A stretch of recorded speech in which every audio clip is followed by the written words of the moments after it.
आपका बहुत बहुत स्वागत है।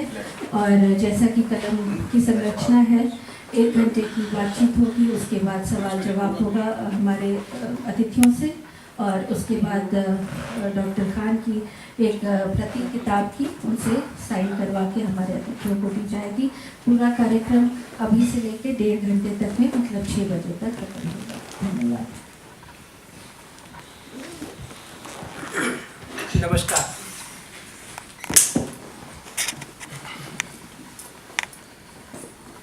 पद्मश्री डॉक्टर उषा किरण खान ये बहुमुखी प्रतिभा से संपन्न साहित्यकार हैं। साहित्य के सभी विधाओं में लिखते हैं, चाहे वो बाल कथाएँ हो, चाहे नाटक हो, चाहे उपन्यास हो या कथा हो या फिर कविता हो, किसी भी विधा को उन्होंने छोड़ा नहीं। और ये इतिहास की छात्रा रही है, इतिहास की प्रोफेसर रही है। और इनके बारे में जब मुझे कहा गया कि आपको इनके साथ साक्षात्कार करना है, तो मैं बहुत घबराया हुआ था, लेकिन घबराया नहीं। मुझे लगा कि जैसे आप अरुणाचल प्रदेश चले जाइए और हाथ में कैमरा ले लीजिए, तो आपको कैमरामैन होने की ज़रूरत नहीं है। जहाँ भी क्लिक कर दीजिएगा ना, बड़ा खूबसूरत तस्वीर स्वतः आ जाएगा। तो ये कुछ ऐसी प्रतिभा है। और आराधना जी ने कहा ये गुरुग्राम, तो मैं इनको एक गुरु के रूप में देख रहा हूँ।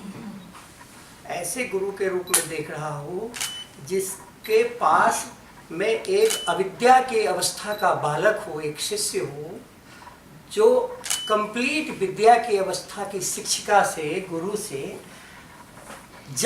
खुद को जानने के लिए प्रश्न कर रहा है, जनाने के लिए प्रश्न नहीं कर रहा है। तो ये गुरु शिष्य की जो परंपरा है, इसी परंपरा से मेरे द्वारा जो कुछ पूछे गए प्रश्न हैं, वो प्रश्न को कुछ ऐसे देखेंगे तो आपको बहुत अच्छा लगेगा। डॉक्टर उषा किरण खान की विशेषता है कि ये मैथिली में भी लिखती हैं, हिंदी में भी लिखती हैं, अंग्रेजी की जानकारी इनको बहुत सुंदर है। और ये जब मल्टीटास्किंग कोई होता है तो उसकी एक विशेषता होती है। मल्टीटास्किंग की सबसे बड़ी विशेषता होती है कि आपका जो दिमाग है वो अलग अलग जगह पर लैंग्वेज को सिचुएट करता है। तो कहते हैं कि अगर किसी को लकवा मार गया और वो बहुत भाषाओं को जानता है, तो कोई ना कोई अंग उसका एक्टिव रहेगा। ये उसकी विशेषता होती है। तो मैं इनसे पूछ रहा था कि आप अलग अलग भाषाओं में कैसे लिखती हैं। तो ये मुझे बता रही थी कि मैं पहले सोच लेती हूँ कि इसको हिंदी में लिखना है या मैथिली में लिखना है। तो मैं शुरुआत करता हूँ, और शुरुआत ऐसे करता हूँ कि जब इन्होंने अपनी पहली कहानी जब इन्होंने लिखा, तो धर्मवीर भारती के धर्मयुग में इन्होंने भेजा इसको। धर्मवीर भारती ने इनकी पहली कथा पर जो कहा वो बहुत ही सुनने वाली बात है। उन्होंने कहा कि अब अगर मैं कथा लिखना छोड़ दूँ तो मुझे दुख नहीं होगा, इसलिए कि कोई एक ऐसी लड़की आई है जिसको कथा करने की जो कला है वो अद्भुत है। तो मैं इससे पहले कि इनसे बातचीत शुरू करूं, मैं आपसे जानना चाहूँगा कि वो क्या वाक़या था, आपने क्या लिख दिया था पहले।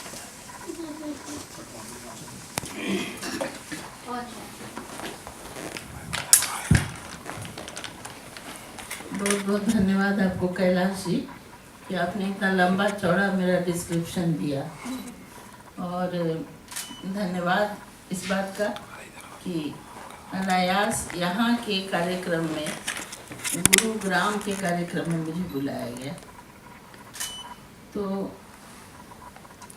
अब पहली कथा की बात आपने शुरुआत की है।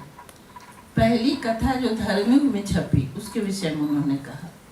मेरी पहली कथा हमारे समय में सबसे महत्वपूर्ण माना जाता था कहानी में, जो श्रीपत राय उसके थे संपादक। कहानी में पहली कथा छप जाए तो वो लेखक अपने आप को ये समझता था कि वो लेखक बन गया, वो कथाकार बन गया, और वो अब कहीं भी कथा भेजने योग्य अपने को समझता था।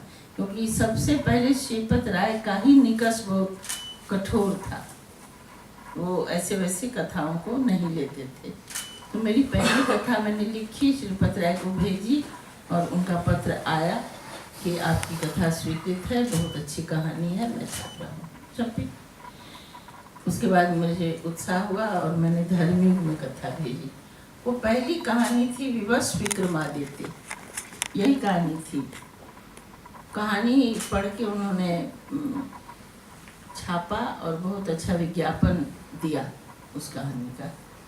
और उन्होंने उसके बाद भारती जी का, जिनको अभ्यास होगा, जो जानते होंगे पहले के लोग, उनको पता होगा, इतना छोटा छोटा चौकोर ऐसे कागज काट छाट के रखे रहते थे, उसी में वो लिखते थे।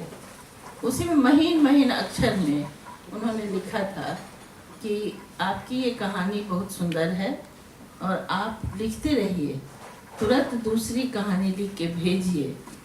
आप जब लिख रही हैं तो मैं कहानी नहीं लिखूंगा, इस बात का अफसोस नहीं होगा। ये भारती जी ने लिखा था। भारती जी की कहानियों का जो तौर तरीका है, ये लोगों को पता होगा कि वो कस्बाई कहानियाँ बहुत लिखते थे। संयोगवश विवश विक्रमादित्य कस्बाई कहानी ही थी, तो उन्होंने ऐसा कहा। और पुराने बिंब होंगे जो उनको पसंद आते होंगे मेरे लिखे हुए, तो भारती जी की मैं इस बात के लिए बहुत शुक्रगुजार हूँ कि उन्होंने जितनी कहानियाँ हमारी धर्मयुग में छापी, उसका बहुत बड़ा लंबा चौड़ा विज्ञापन करते थे। ये बड़ी आश्चर्य की बात थी कि नए लेखक की कहानी है और उसको हफ्ता भर विज्ञापन करते थे। साप्ताहिक पत्र था धर्मयुग, और उसका क्या शब्द सब था। अभी मुझे अफसोस है कि वो अखबार का वो विज्ञापन का कतरन हम रखे क्यों नहीं, क्योंकि मेरी आदत थी नहीं, तो नहीं है। नहीं तो हो सकता है कहीं हो, क्योंकि आजकल तो सब जगह अगर आप डेट वगैरह बता दें तो मिल सकता है। तो ये सारी चीज़ें हैं कि भारती जी के इस पत्र ने, छोटे से उस पत्र ने मेरे अंदर उत्साह तो भर दिया और मैं कथाकार बनने के रास्ते पर बिल्कुल चलने नहीं, सरपट दौड़ने लग गई।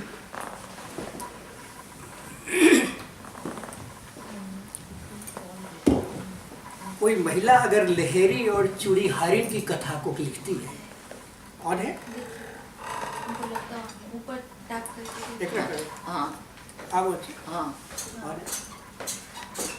कोई महिला अगर चूड़ीहारी और कुजरे की कथा लिखती है और उसको कहती है कि ये मेरा नारी से प्रेम है, माटी से प्रेम है, वहाँ की परंपरा से प्रेम है, इसको आप किस्सा गोई के रूप में भी देख सकते हैं। जिस तरह से आप लिखती हैं, इनके लिखने में एथनोग्राफी बहुत आता है, एक एक डिटेलेशन आता है। और वो जब इनकी हसीना मंजिल आप पढ़ेंगे तो आपको लगेगा कि उसमें चूड़ीहारी की कथा कह रही है। और एक सबसे बड़ी बात यह है कि मैथिली साहित्य में एक भी ढंग की मुस्लिम महिला नहीं आई। उनकी माउथ पीस बन के आती है, उनकी स्पीकर बन के आती हैं आप, और हसीना मंजिल की कथा आप कह रही हैं। और उसकी एक और विशेषता है कि भारत पाकिस्तान का जो विभाजन हुआ, उसका जो दर्द था, पाकिस्तान और भारत का तो सबने किया, लेकिन जो बांग्लादेश बन गया, पूर्वी पाकिस्तान जो था, उस पर एक भी ढंग का उपन्यास नहीं लिखा गया। और पहली बार उषा किरण खान हसीना मंजिल के रूप में आती है। उसका जो दर्द है, उसमें जो प्यार है, उसका जो मिट्टी के प्रति रोमांस है, उसकी जो महिला है और महिला का जो वुमन आइडेंटिफिकेशन है, women all in capital small italic, तो वो जो इटैलिक साइज में और उसकी भाषा में, और क्या कथ्य करती हैं आप और उसकी भाषा को कहती हैं आप। लगता है कि एक चीज मैं आपको पूछने से पहले बता दूं आप लोगों को, आप सभी लोगों ने पढ़ा होगा कि हिंदी साहित्य या मैथिली साहित्य के लोगों को इनसे यह सीखना चाहिए कि किसी भी काम को लिखने के पहले रिसर्च बहुत बढ़िया से करने की जरूरत है। और रिसर्च का मतलब केवल किताब पढ़ लेना नहीं है। रिसर्च पढ़ने का मतलब यह भी है कि उस समाज में जाइए, वहाँ के लोगों के साथ रहिए, अच्छी तरह से घुलिए मिलिए, उनके भाषा के साथ, उनके व्यवहार के साथ, उनके फोकलोर के साथ आप आत्मसात होइए। और अगर आप होते हैं तो आप उषा किरण खान बन सकते हैं। तो मैं ये जानना चाहता हूँ दीदी आपसे कि आप की जो कथा है वह पहली कथा है, उसका हिंदी भी अनुवाद हो चुका है और भी भाषाओं में होना चाहिए, तो वो क्या था और उसमें भी नारीवाद है जिसकी बाद में चर्चा करेंगे, वो क्या है उस पर थोड़ा सा प्रकाश डालिए।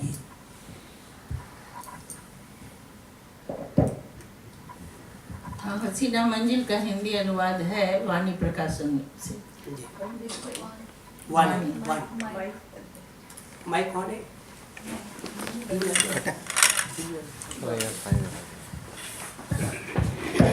हाँ,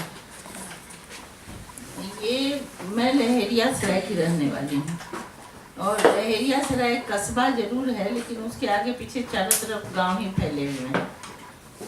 उस लहेरिया सराय जैसा कि नाम है उसी तरह वो चूड़ी वाला ही लहेरीगंज था जो लहेरिया सराय के रूप में स्थापित हुआ। अंग्रेजों के समय में वहाँ पर सब कलेक्ट्रेट वगैरह, कोर्ट वगैरह वहीं है, मतलब वो एक सरकारी जगह है लेकिन वहाँ मोहल्ले हैं।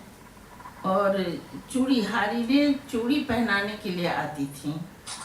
लहेरिया सराय के जितने लोग उस हमसे पहले मेरे समय में और जस्ट मेरे बाद वाले सबको पता है कि सिर पे चूड़ी लेकर के एक हसीना मदीना नाम की चूड़ीहारी आती थी, चूड़ी पहनाती थी। बहुत बाद में हमें पता चला कि हसीना मदीना दोनों बहन भी है और दोनों सौत भी है। अब सौत का है कि दोनों इतने प्रेम से रहती है तो ऐसा लगता था हम लोगों को। बहुत बाद में हमें पता चला, तब पता चला जब बांग्लादेश बना और वहाँ से लोग लौट करके आए लूट पीट के। अब बिल्कुल नई पीढ़ी अगर ध्यान नहीं उन्होंने दिया होगा तो मैं ये बताना चाहूँगी कि बांग्लादेश बना उसके पहले जो पूर्वी पाकिस्तान था उसमें जो लड़ाइयाँ हुई उसमें सबसे ज़्यादा कटे बिहारी मुसलमान कहे जाते थे जो बांग्ला नहीं बोलते थे। बांग्ला के अलावे वो उर्दू टाइप का हिंदी बोलते होंगे, मैथिली बोलते होंगे, कुछ भी इधर की भाषा बोलते, तो उनको बिहारी मुसलमान कहा जाता था, चाहे वो यूपी के हों बिहार के। वो लोग लूट पीट के वहाँ से आए, जैसे यहाँ से वो सब कुछ छोड़ के बेच बाच के चले गए थे तो उसी तरह वहाँ से लूट के आए। ये जब वो देखा गया तब पता चला कि जब वो जा रहे थे तो बहुत बहुत आशा से भरे हुए जा रहे थे कि एक नया देश बन रहा है, वहाँ हमारी ये भागीदारी होगी वो होगी, इस तरह का था। तो पश्चिमी पाकिस्तान जो बना था उसके बारे में तो बहुत सारा उपन्यास है, बहुत सारी कहानियाँ हैं, सब जानते हैं। पूर्वी पाकिस्तान के लिए बांग्ला का मुझे नहीं पता, लेकिन हिंदी में मैथिली में कोई उपन्यास नहीं है। तो मैथिली में लिखेगा या हिंदी में वो नहीं है, बांग्ला में हो तो वो नहीं पता। उसमें बाद में ये पता चला कि स्त्रियां आमतौर पर नहीं गई।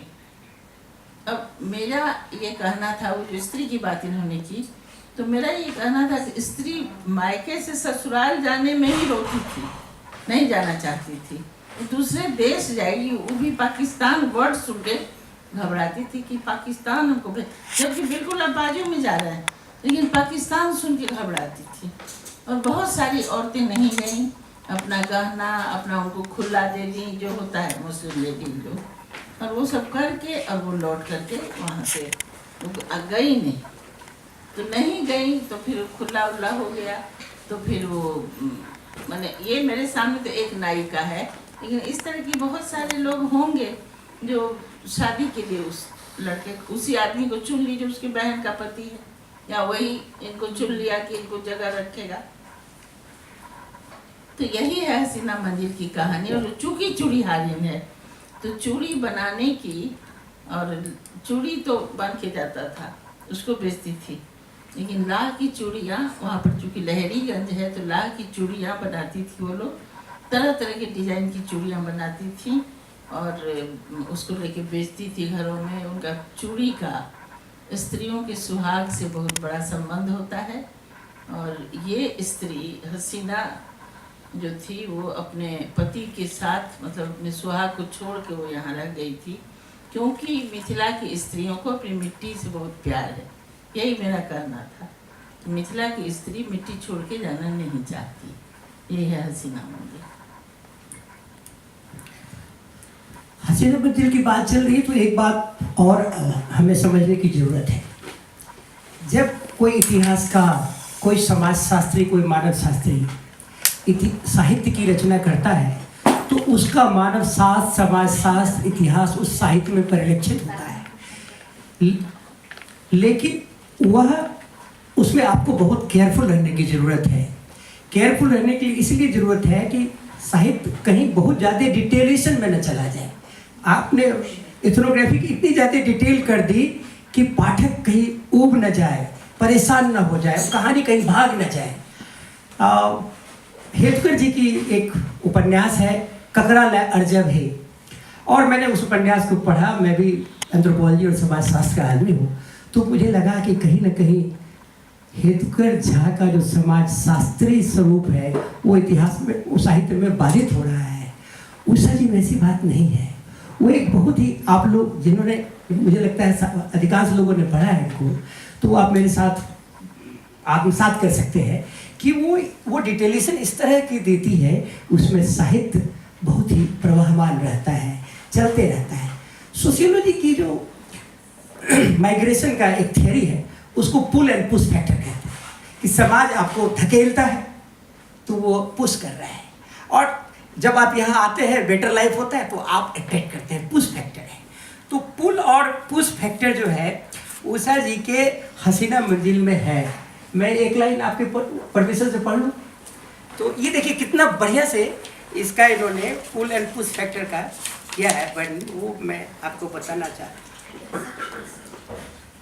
दायगे कखनियों का लोग अपने पढ़ाई छे, कखनियों ठेल का लोग ओकरा पढ़ाई लेल बेबस कऽ दै छै। पुश फैक्टर ठेल रहा है।